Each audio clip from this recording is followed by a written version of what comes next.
21 masterclasses in new consciousness, new ways of thinking, being and doing for the new you. Pioneering thinkers from countries right around the world.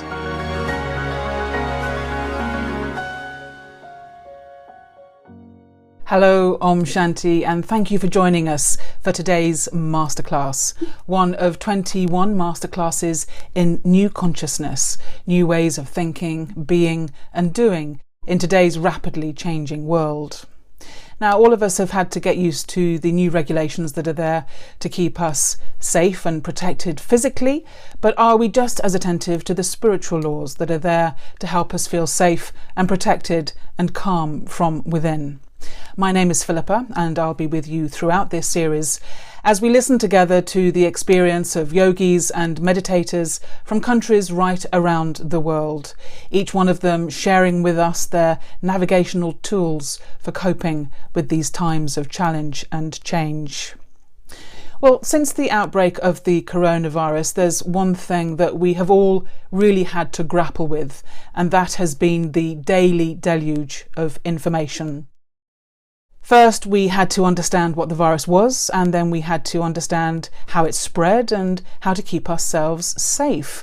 And at one point, it really did feel like we were being bombarded with things that we had to do, from news feeds, from Facebook, from social media, from WhatsApp messages being sent to us from well-meaning friends, all telling us to wash our hands whilst we sang happy birthday twice, that we had to sip hot water every 10 minutes in order to kill the virus, whether you had to wear gloves, whether you wore a mask, whether you washed your hair and your clothes, if you did venture outside.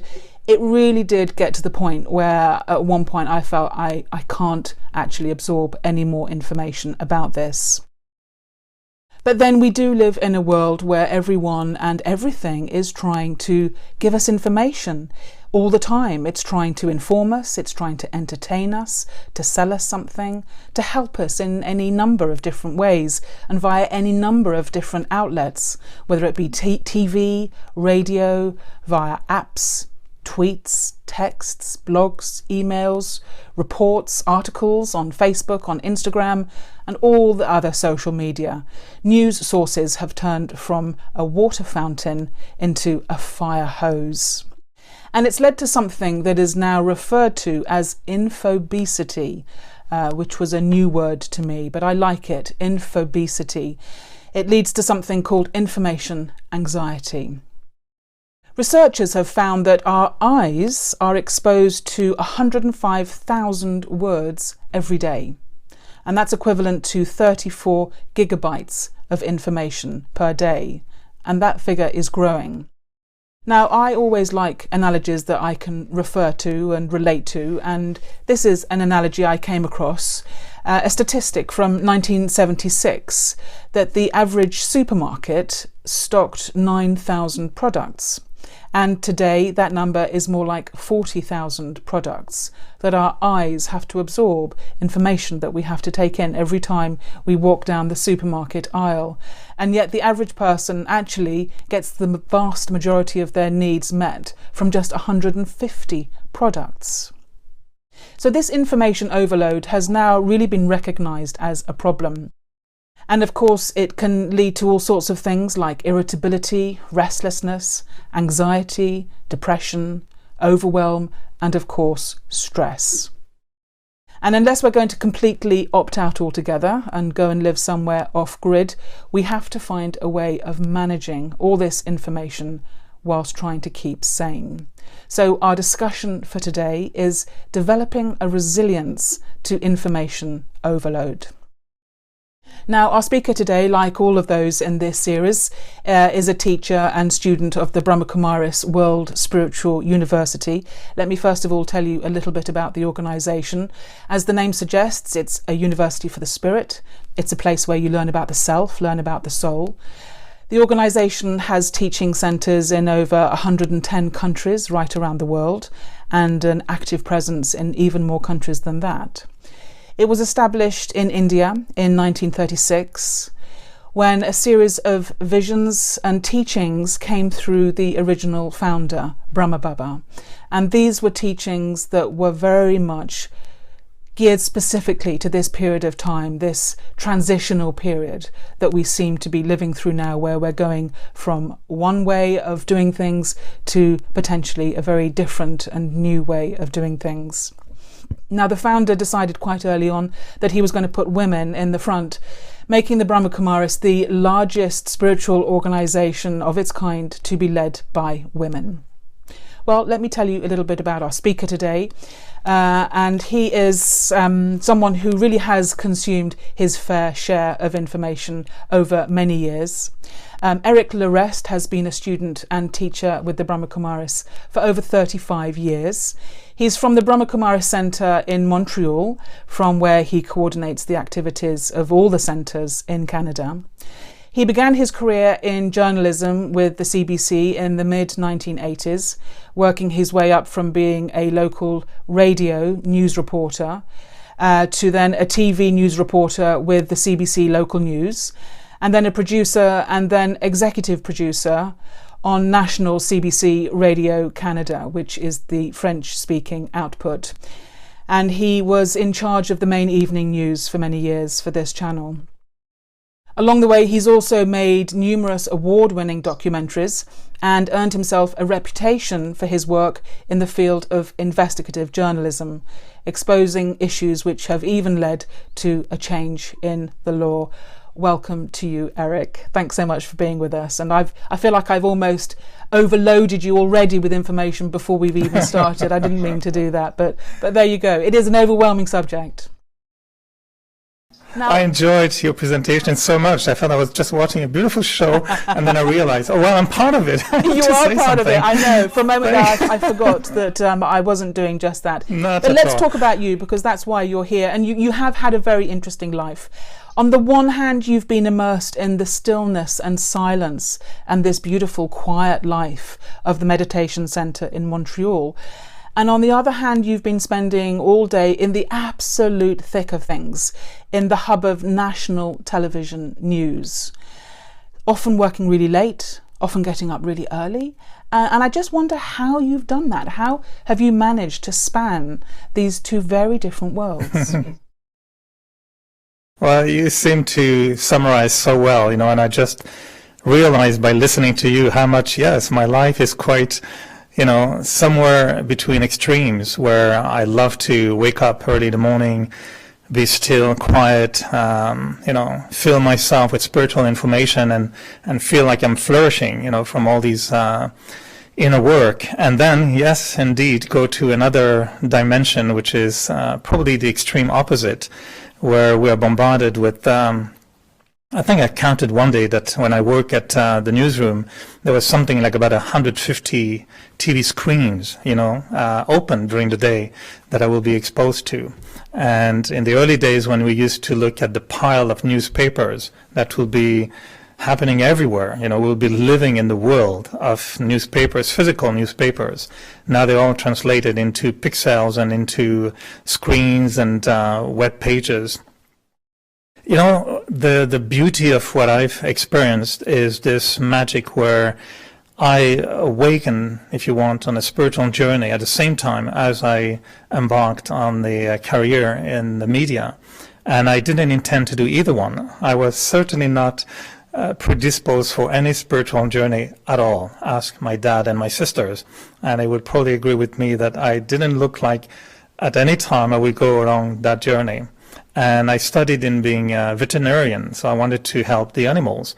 Forget about news and about cameras and about mics. I mean, I never even ever dreamed of this kind of thing. And to be honest, I was always in reaction to news media when I was younger in my, teenager years. So how these two happen about the same time, around 1983, 84, and it's quite interesting. But both have always helped me, I think, to remain healthy in both worlds. And I think spirituality can, overload your head with fantasy and spiritual dreams, and you can be disconnected a little bit from the reality and going a little bit too high in philosophy and spiritual concepts. And also the media can also drown you in information that can actually depress you or irritate you to a point where you lose yourself. So I was always happy, I think, to intertwine those two journeys together. And to be very honest with you, they've always been a mirror to each other. Every time I go through some major moment in my spiritual journey, something happened very shortly afterwards in my professional path. And vice versa, when something happened at work, usually something happened afterwards in my spiritual journey. So I've been kind of blessed to be healthy in that way, that I like to go into silence, but I also like to go out in the noise to practice the relevance of what I'm learning in my spiritual journey. So one helps the other, one nurtures the other, and both are the mirror of each other by being the proof that they're both real and shaping my life in a way that I'm still feeling very comfortable with at the moment. And has it been quite a hard journey to really feel that you're the same person in both places, that you don't take on a certain personality when you go to work and a different personality when you come back home and you're in the centre, but actually be Eric wherever you are? Has that been a journey for you? You're good. Your questions are really good. I think I should interview you as well. I like the way anytime. you approach, and you're very lucid because you know the world, and you should introduce yourself at some point. You did also some media work. I'm speaking to you here from Montreal Meditation Center. It's a beautiful place, and we had the fortune to receive Daddy Genki many years ago. Daddy Genki used to be our spiritual, administrative head in the Brahma Kumaris for many years, and she passed away a month ago actually, from the time I'm speaking to you now, at the age of 104. She was a spiritual giant. She was my, big inspiration in many ways on my spiritual journey.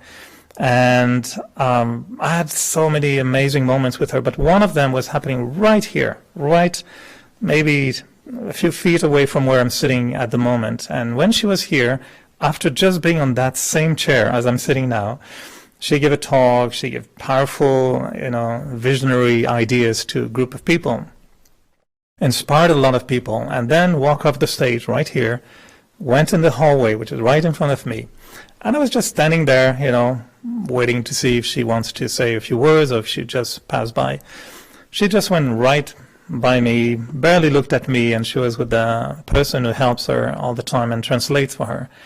And then suddenly she walked by, then went backwards and went back to me, and with a little finger, she was so funny how she told me that. And she just told me right there, Eric, your conscience at work should be the same as it is when you're right here at the center.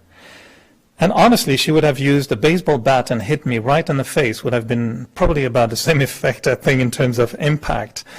I was just hearing that and I thought, okay, this is the line which is going to redefine this kind of braiding that I've always been doing with my spiritual life and my physical, professional journey. And I've always felt sometimes that, I was doing I'd say 50% good in both worlds. Sometimes I felt I should be more involved in my spiritual journey. Sometimes I would feel, I'm not doing enough in my professional journey. But this line that she gave me brought it back to 100% in both worlds. And I realized that my spiritual intention and vision should also be the same when I'm going to work, which was already kind of there, but not 100%. And I changed my mind thinking that when I go to work, I'm not going to work really. Working was actually the extension of what I do in the meditation center. And don't take me wrong, my purpose at work was still the same as a journalist. But spiritually speaking, I should have the same principles: respect, love, caring, serving, helping, and maintaining my own values, even when things are going really, really, difficult out there. So it really helped me, that little sentence: your conscience should be the same, either you're at work or you are in a meditation center. And the best image, I know it's a very cliche image, but for me it's always been that, is the lotus flower. You can pretend to be the beautiful flower that you want to be, but if you're a lotus, you may end up in kind of a muddy or stagnant water. and still remain above the water. So I've always kept that image in my mind as, yes, you can work in difficult times, difficult areas, but don't forget that you have to bloom in your mind all the time. To be honest, that's a path that I think many people would recognise in their own work. It's not just relevant to someone who works in the news agenda. You know, we all of us who are on a spiritual path have to somehow integrate who we are when we're at work and bring our spiritual practice into our workplace, which is another whole subject that we can come back to if we've got time later on. But hearing you talk about what you try and bring to your workplace in terms of all those beautiful values that you laid out for us, some people listening to that might be surprised to hear someone who is the executive producer of the main television news really trying to put forward those values and believing that those are the values that are being put forward, because so many people are losing faith or they're not in step with how news is being rolled out in today's world in many countries around the world. And I wonder, over the 35 years that you've been working in news gathering, how much you feel there has been a change in values and been a change in really the ethics of how news is delivered. That's a big question, and I would never pretend to be an expert in media analysis and the bigger picture, I think, of the media, particularly around the world, because the values and the ethic of journalism can change dramatically from a country to another. And even within a country, from a newsroom to another, I don't think that all the newsrooms use the same approach and the same values. I'm very fortunate. I work in a democratic country with a very wonderful, I think, public media, the CBC, Canadian Broadcasting Corporation. We have the privilege to be independent. It's not a government media. It's funded partially by the government, but it's completely independent in terms of its editorial choices. We also work with very high standards in journalism ethics and standards for journalism. I know it's not the case everywhere. I know it's been challenged by a lot of people. It's not perfect by all means. The threats against the media has been increasing all the time. We know that now we have conspiracy theories that are really heating up in the brain of a lot of people. We have what they call fake news, which also tend to confuse a lot of people. And we have people engaged in the media with really wrong intentions. And I like to compare the consumption of media information with a diet, a physical diet that we use in our day-to-day life. And I think people should pay attention to what they eat physically. And ultimately, people, I believe, are responsible for what they will be eating. Under, of course, certain circumstances. I'm aware that some countries, they don't have the luxury of choosing what they will eat. But in general, I would think that if we can choose what kind of diet we consume, in the same way, I think when we come to listen to TV or listen to radio or read newspapers, we cannot so discriminate. The media has been invaded by different factors that are altering their purpose. Financial. I mean, the media is going through a massive crisis around the world at the moment. Some are closing down. Newspapers have gone bankrupt. They're transferring into the online media now, which is quite different. Social media has completely changed the reality. International connectedness, you can know instantly what's happening at the other side of the world. I mean, the reality today has nothing to do with the reality I think the media dealt with 50 years ago. Even when I started over 30 years ago, we had old computers with DOS system. I don't know if you even remember what it looks like, but it was, forget Windows 10 and these kind of things. It was another world. We used to receive, news on a wire that was like, coming from a mysterious satellite somewhere, and then here were the truth coming out of the wire. Everything has changed so much, but I still believe that a lot of people in the media industry have the same purpose, which is to serve the public, to serve people by bringing information that will allow a country to live in a healthy democracy. And I still believe that, particularly from public television, certainly, or public radio. Now, of course, we're competing with some media that are almost voluntarily distorting the reality and the information. So who is going to discern what to consume and what not to consume? And who is going to understand that what I'm consuming is right or wrong? Well, I think that we, at that time, need to really do a little research on what are the choices that I have. And today, more than ever, any individual who has access to internet has, like you mentioned in your introduction, like it's going on a supermarket with not only a few hundred products, but you have thousands of products to choose from. And it's quite discouraging because how do you know? Where do you go? I've tried myself to rearrange the, how to call it, the news file that I'm using every morning to ingest information. I used to listen to radio only at some point, reading a few newspapers. Now I have to select. You know, you go with Google, you go with other tools, and then you select your preference and what you want to pay attention to, which kind of sport you want to follow. How much do you want international news? How much do you want local news? And then you have to find out that, you know, the source of information is reliable.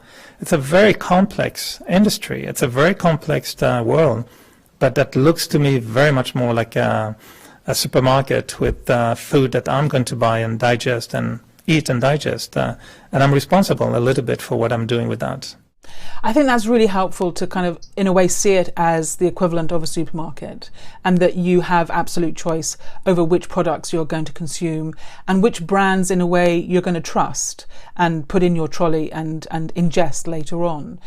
But you talked about people consuming media as being a little bit like a diet and choosing whether you're eating healthy or not healthy foods.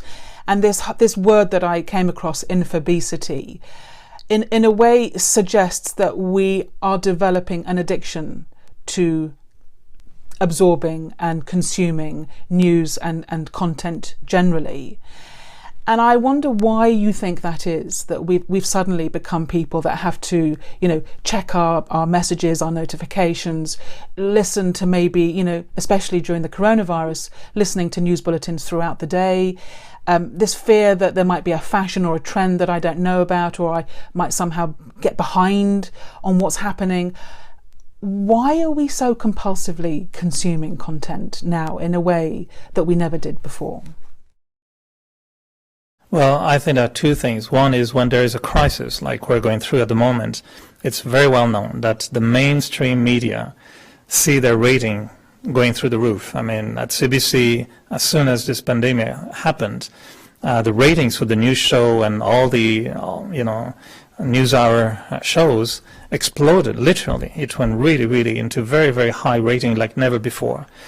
And it's, I think, healthy. People need to know what's happening. This is public information, and they have the right, and a democracy should offer truth, accurate information, useful information that will help the public to make the right choices in their life. So I think this is happening when there's a big event like the one we're going through at the moment.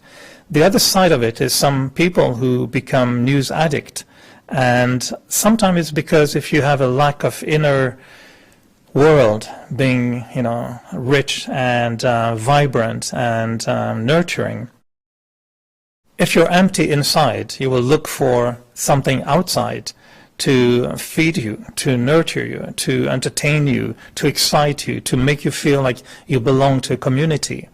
And so it's very easy for people to become, I think, addicted to news and to information. It may give them a sense of existing, belonging to a community.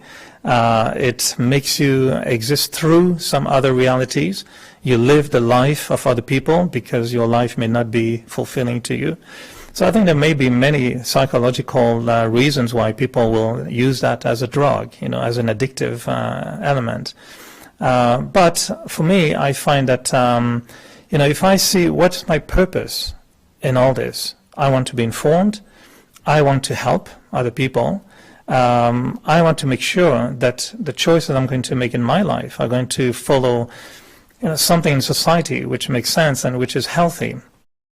So yes, I think there could be a massive problem with news addiction, but at the same time, I think we should never underestimate the purpose and the usefulness of a lot of this information. And I'm not here to really defend all the work of the media. I know there's a lot of negative things that is spread by the media, no doubt. I know it and I've seen it, and I'm feeling so sorry sometimes when I see some of my colleagues, being twisted in their approach in reporting. But I also know that a lot of media, mainstream media also, and also a lot on social media, have really, really good intentions. They really want to bring some powerful ideas in the forefront for people to be aware of what's going on. And I think that if we are deliberately selecting our diet, I think we can come up with very powerful information. So I really encourage people to balance their inner need with what they see out there and try to bring kind of a harmony between the two. And of course, it's not just content that we're consuming that has been generated by news professionals such as yourself, because in a way, each one of us has now become a news editor, because we are putting out our own information. We're putting out our own spin on things. We are doing blogs, we're doing YouTube shows, we're sending WhatsApps, we've got a Facebook page where we can broadcast our ideas to, thousands of people. And, that's all adding to the mix. And in a way, that's great because it means we're all connected. But I have heard it said that people feel in a way that the more connected they are, sometimes the more empty they actually feel, the more lonely they feel. And somehow it's not having the effect that people are wanting to feel connected. How has that come about? When I started as a very young reporter, I was in my 20s, and I was absolutely the least qualified person I think to be in the newsroom. I was really there by accident. I always joke and I say I came through the back door, by mistake. And why they kept me in the newsroom, I don't know. Maybe I was just wearing nice shirts at the time, and they liked those shirts, and they kept me there. I always managed, I think, never to say wrong things on the air. I hope I didn't. But in the beginning, I wasn't really passionate about the media, to be honest with you. I was very passionate about my spiritual journey. And I was just doing a job, and I was earning money that was allowing me basically to run a meditation center where everything is free, and basically the one teaching is the one paying. But I came across different stories in the early days in my profession. And one of them was actually having to do an interview with the Prime Minister of the time. He was in the election campaign. And I came back after that interview thinking, wow, you just met the Prime Minister of your country. Had an incredible discussion with him that was very thorough and very true. I was very honest with him, and I just opened up with very sincere question. And he really was touched by my non-professionalism, I think. I was so naive in a way that he really engaged in the conversation. And the next day I was in person's kitchen where this person, absolutely unknown to the whole world, was telling me a whole life story. And at the end she was crying in my arms, and I was crying. And I was thinking, what is this job? You meet everyone in a society. You're touched in your heart. You use your head, and then you go back in front of a camera or in front of a mic, and you tell the story. Like you said, we become news outlet ourselves, and I was telling the story. And I realized that my personal journey will impact, either I recognize it or not, the way I tell the story. And if you look, and I was very fortunate that from the beginning I've seen the difference between, short news, 1 minute and a half, news in the news every hour, longer pieces, which we call here current affairs or short documentaries, longer documentaries where for 1 hour you look at an issue, and you may be biased, you may not, depending on who you are. And then movies that are also part of information. A lot of people think that they know the world by watching movies, and sometimes they do learn a lot of things. But I've seen that range of storytelling. You add to this radio, newspaper, and now social media. It's such a variety of ways of telling stories. Now, who am I to tell the story? I'm a storyteller. And I find that, people who have a rich life themselves and a keen desire to pursue some goal, they want something, they want the truth, they want what is right, they want to know. They become incredible storytellers. And if I can listen to these people, and there are thousands of amazing journalists in the world who took amazing risks going into very dangerous countries and war zones, and they report realities with the eyes of their conscience. And I think that these journalists, we should find who they are, follow them. Now it's a beautiful tool. You can just follow somebody. You don't have to sit at 9 o'clock in the evening and eat whatever we're being given. You can follow the people that you trust. The culture of trust, yes, has been eroded, but still exists in the media.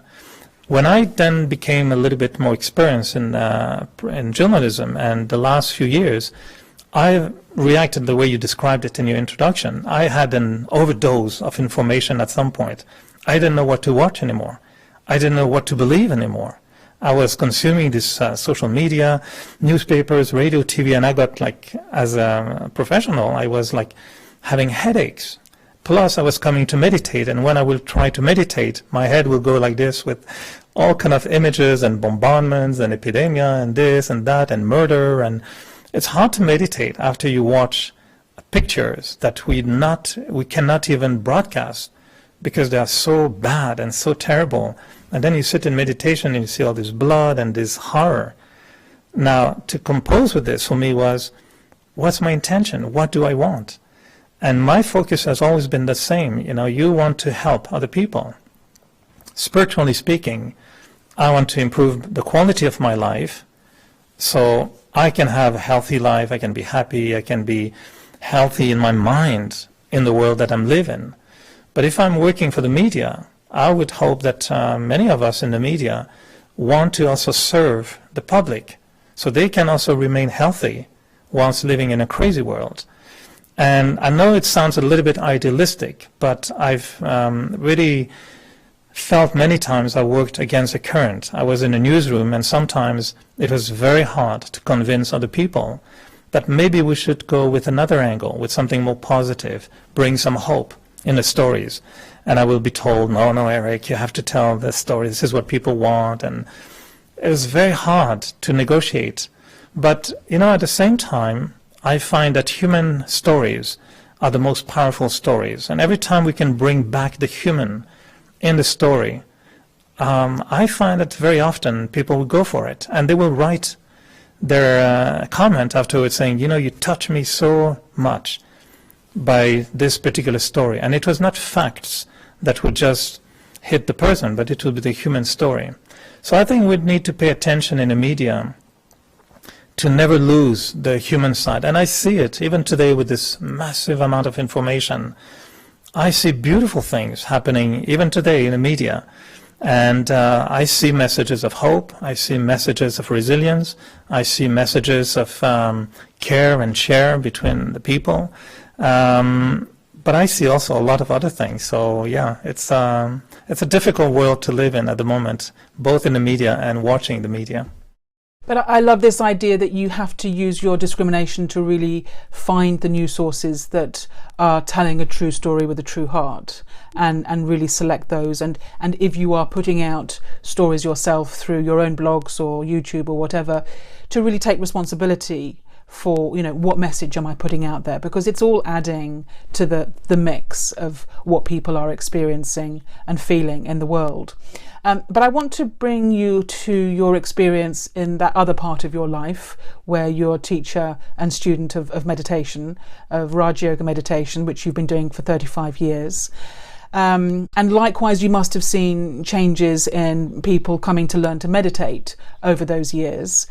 And keeping with this theme of how much information we're all consuming, and I'm particularly thinking of, the youngsters today who you know, they don't just consume from one screen.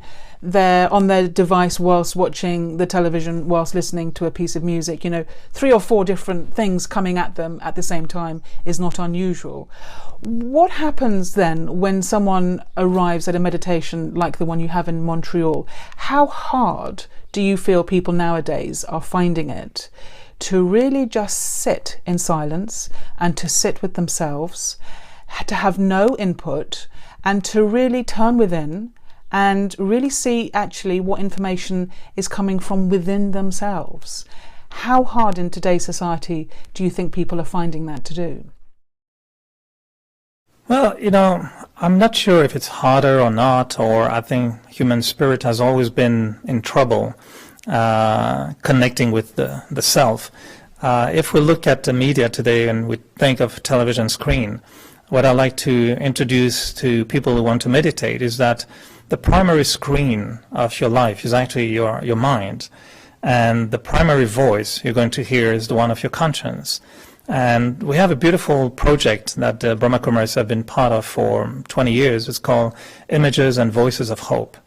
And the concept was very, very wonderful. And in the beginning was the world needs a new story. And we need to change the stories that we're telling people. We need to have stories of hope, of course, and stories of inspiration for revealing who we are at our best and what can the world be if it becomes better. The meditation is simply the ability to watch the screen of the mind and to listen to the voice of the conscience and see if I enjoyed that show or not. And if I listen to the voice of my conscience, watching the screen of my mind, and the only thing I see is something very blurry and noisy and terrible and that doesn't make sense at all, then I don't watch it and I don't tune in. I don't, how do you call it, when you zap on your remote, you don't choose that channel. I think most people can't even understand what's going on the primary screen of their life, which is their mind and the voice of their conscience. They don't figure out what's this show all about. If you turn on your TV and you watch something that you don't have a clue what it's all about, and the pictures are all blurry and going funny and disappearing, and mixing up 3 movies at the same time with recipes and weather forecast, I don't know you're going to really enjoy watching that show. So people lost touch with the pleasure of watching their own inner show, the soul show. And the purpose of meditation is basically to show again to everyone how the most amazing media to watch is actually the one of the soul. The soul produces amazing images, and it can have an amazing voice. We just need to produce it properly. I'm a news producer, I'm a documentary producer, so I enjoy the concept of producing, which means putting pieces together. And you can even say, you know, putting things that have gone into pieces into one piece, so you experience inner peace. So I don't know if it's easier or not for people today. I think probably 100 years ago, many minds would have been also distorted by other things. Today, yes, we might be distracted by the media, but I've never seen media as a big monster, like many people like to turn it into. I think there are many monsters in the room right now, so media is just one of them maybe. But every monster, you know, can also turn into a charming prince, probably, or charming princess. And so how do you look at it? How do you use it? What do you do with it? So when people come into the meditation center, as I said, to me now, my vision is the same. Either it's at work or here.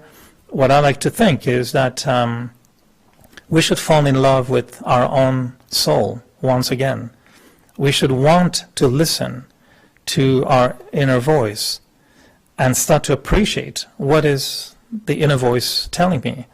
And I should start to learn how to enjoy the channel of my mind, which can create the most amazing pictures that no television, no movies can present to me. I'm the best producer for my own soul. So this is the approach I would take to, you know, blend those 2 dimensions together. Meditation is producing the movie of your life that you would want to watch on the big screen. And you're the producer, you're the main actor, You may get some help from a big director if you believe in it. You can try for it. But yeah, we are producing, like you said earlier, we are our own anchors and actors of the media that we're projecting. So if we want our life to be worth watching by other people, first we should want to watch it ourselves and feel good about it. And this is a big journey that I find I've been on for many years. It's not an easy journey, to be honest with you, to be exposed to love and happiness and peace, beautiful concepts, to adopt them in your life and to become the image and the voice of hope yourself.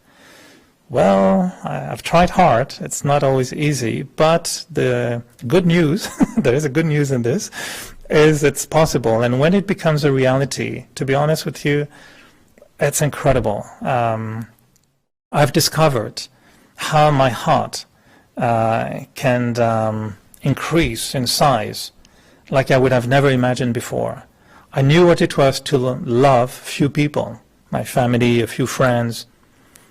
How about to love the world? I've never imagined what it would be like. So increasing the capacity of the heart, increasing the capacity of the mind, is suddenly like tuning in on a beautiful movie channel that you see something that inspires you and you think, I can be such a good person. Why not? I can experience happiness by injecting goodness out there. I'm not saying I can do that with all the news reporting that I'm doing. Sometimes I have to report on terrible things, and I've done many investigative stories that are not showing the bright side of society. But I always feel that if by showing the ugly side of society, I can trigger desire or motivation and inspiration to turn it around and to go for something where the values are higher, well, it also achieves a good purpose. So I don't know if it ever answers your question, but that's how I deal with incorporating also spiritual meditation into the world that we lived in, the world of the media I lived in at the moment. It absolutely answers the question, and I love this image of the screen of your own soul, the screen of your own mind. And, never mind, is it a screen that you yourself would want to watch, but would you be happy for other people to watch that? And is it beautiful and inspiring and uplifting that you'd be happy for other people to tune in and watch your own mind? But also talking about meditation, and you've talked about the story of your own conscience, but there is also this experience of silence that we have in meditation. And for many people, there is a fear around silence. It feels empty, it feels threatening, perhaps. It feels maybe even boring. And yet, when you dive into that experience, silence is actually anything but uninteresting. It's the most interesting. How would you describe that feeling that you have of just the absence of information, yes, but the absence of sound as well, and just being in silence? Well, the image I would use is actually that almost as if we first need to create a big bang to have silence afterwards. And I think to bring people into silence right away, it's rarely, working out. It's very efficient. I find the best approach is you whack them. You just create a big bang in your head, and then you allow them to experience silence. And what I mean by this is, same with information in the media. You have to give facts. You have to give ideas that will be so impactful that afterwards there's a process in the mind to digest that information. And I find that in spirituality, to tell people, don't think, stop the noise, shut down the TV, go into silence, rarely works well. Instead, the spiritual presentation that we create in the Raj Yoga meditation centers is throw some ideas that are so different from everything you've heard before that idea will create silence afterwards on its own. And I give you a very simple example. When I came to the Raj Yoga center, I was told at some point, that you don't have a soul. And I was like, what? I've always believed that I have a soul. And I said, no, you don't have a soul at all. Who are you? You think you're Eric, and you're French, and you're Canadian, and you're a journalist, and this. and you don't have a soul. So that was a little bit of a trigger for me. And then she said, no, you are a soul, but you just happen to have a body. And that body you have is just temporary. And I know it sounds like, yeah, okay, nothing new, but to me that was a big news, that I am a soul and I don't have a soul. And I'm not male or female. I'm a soul in a male body. And I know it may sound like semantic, but actually I was intrigued. I learned in science before, and I wanted to know, what do you mean about I'm a soul? I know myself as Eric, but I don't know myself as a soul.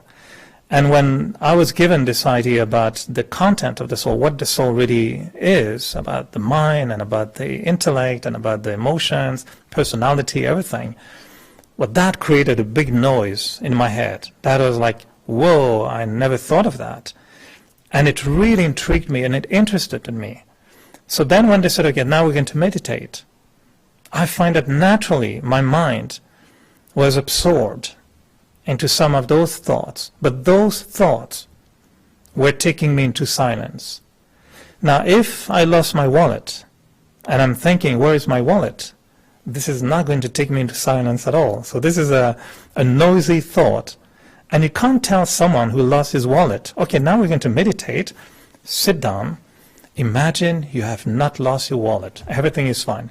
It's not going to work. I mean, if you ever lost your wallet, forget it. There's nothing you can do until you find your wallet, or until you have to conclude you will never find it again. But thoughts create sound. So I can only understand that, yes, let's find the proper thoughts that will generate silence. And that's the approach I like very much, that I have to create my own music. I have to create my own rhythm in my head that will bring peace. So silence never comes just like that. And I think it takes a long time to quiet the mind. And instead of telling people that we're going to go really into silence, I prefer to tell them we're going to go into a type of thoughts that you're going to really enjoy. And let's entertain ourselves with the beauty of the mind. And we will find that sometimes happiness is loud, sometimes silence is loud, and sometimes everything quiets down and it seems like now I'm entering silence. People sometimes think that they should stop their mind. They should stop thinking. It's just, well, try to stop a wild horse from running when you're on it. It's not going to stop. But to tame the horse may allow you to make it stop at some point.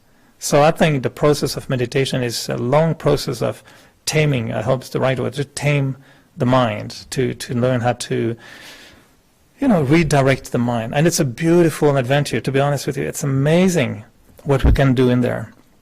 It's beautiful what we can watch on TV and listen on radio. But what about what I can do with my own mind? It's just that in the beginning it's rough. It's not obedient. It's mischievous. It's wild. It's crazy. But it's my mind. So how about I try to teach the mind a little bit more how to think positive first, and from positive thinking into value-based thinking, then we can approach inner silence.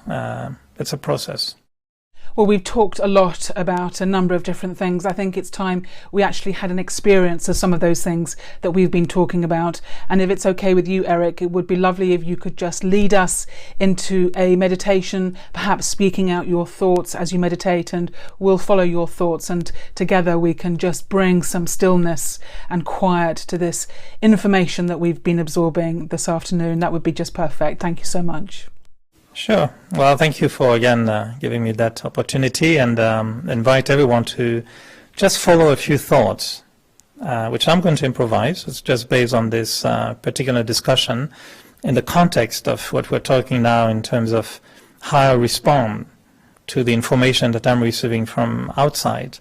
So if you want just to follow a few thoughts, I'll take you into a space which may be filled at some point with silence, but hopefully before even silence, sneaks in, maybe beauty will sneak in, and maybe some purpose will also fill the room. So just very naturally, if we sit and become quiet in the space of where we are, we pay attention to the thoughts that we create in our mind. And one of the beauty of the mind is to visualize, to create images.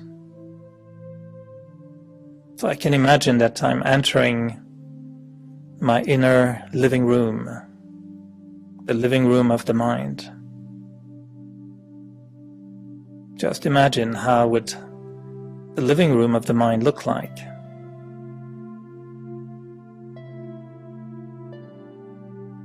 If I were to imagine how comfortable I want it to be, but how is it really at the moment? And the first thing I would want to do in the living room of the mind is to open the curtains, open the windows, and allow a lot of light to come in. Beautiful, bright light. And I see the living room of my mind flooded with a beautiful light.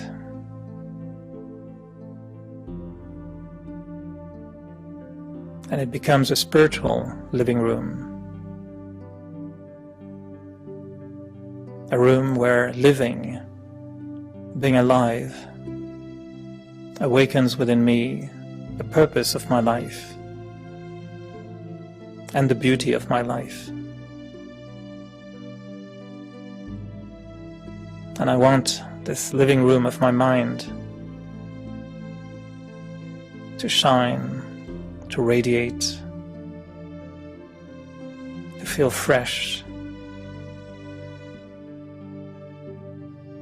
and to allow me to see the purpose, experiencing life fully, to be able to enjoy my life, to be happy with myself. But I know that many other things can also come through the window, other forms of images and noise.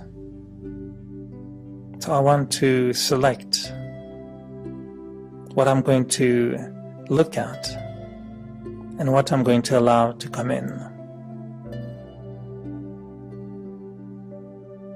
And many people will come into my life with their own ideas, with their own stories.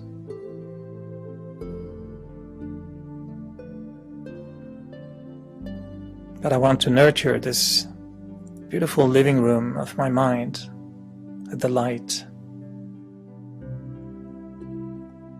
And I will be willing to listen, to share, and even to be part of other stories. But I will know when to come back to the space where I see purpose and I see beauty.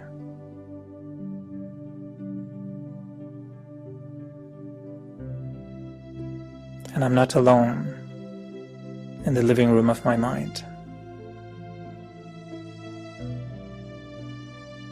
I know there is a higher energy coming to inspire me, to fill me with beauty.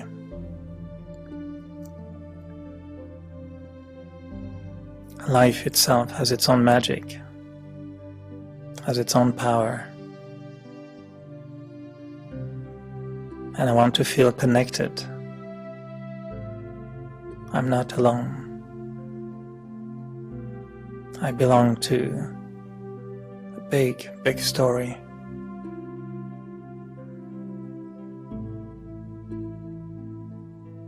And as an actor in the world story, I want to bring light to the world, to share that light of my living room with the world. inspiring, uplifting, and sharing with the world.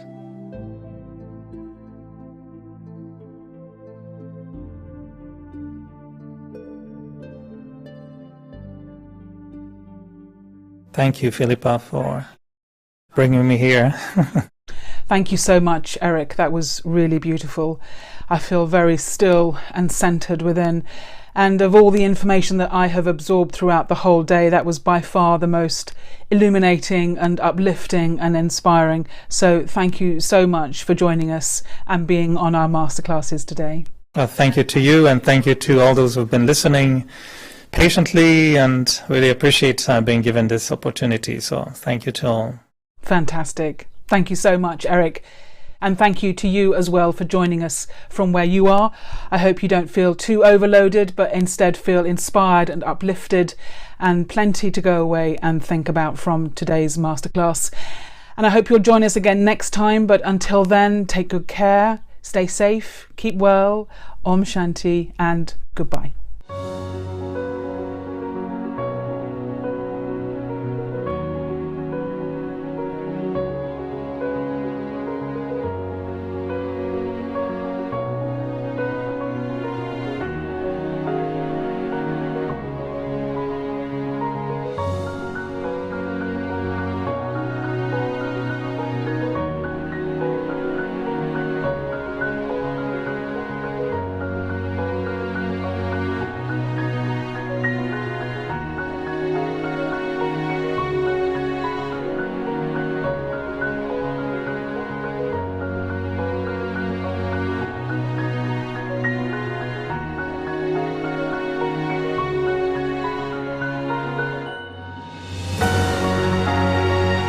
"21 Masterclasses in New Consciousness.